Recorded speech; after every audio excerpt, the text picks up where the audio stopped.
ভাই 60 টাকা টাকা না 90 টাকা যদি হয় তাহলে নিয়ে যান। শোনেন ভাই, গাড়ি বাগাসে আনলোড আসছে, যদি 80 টাকা করে দেন তাহলে আমি ফোন দেবো। ফাইনাল। তাহলে ভাই চার কথা কন।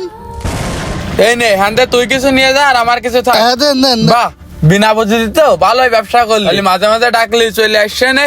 এই সামরা, এই সামরা, এই শোন শোন, কি হয়েছে ভাই? তোরা 3 দিন বক্কারের দিয়ে খবর পাঠালাম, তো আসার কোনো খোঁজ নেই। কই বক্কার ভাই তো আমাদের কিচ্ছু বলে মানে না। কি করছিস তুই? বক্কারের আমি রাজুর দোকানতে দুধ চা খাওয়াই দিলাম আর কলাম তোরে যেন খবর দে, আমার ওই পাটকাঠি গুলো বেচা লাগবে। পাটকাঠি বেচবেন?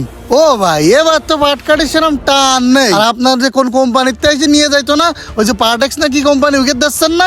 আরে ওইকে তো দিতাম, ওরা এবার নেচ্ছে না। ওইকে যে ফ্যাক্টরি জানে পাটকাঠি কুচো করে, মানে সেই মেশিং এর লাইন সব এক হয়ে বন্যায় এক হয়ে পুড়ে গেছে। আরে সব বোনাস, তাহলে এখন আমার কি হতে হবে? কদিনই ভাই পাটকাঠির তো আবার টান নেই। টান যে নেই সেটা আমি বুঝতেছি, এক পার্টি আসবে না, যে করে হোক ওই কাছে পাটকাঠি বেচতে হবে।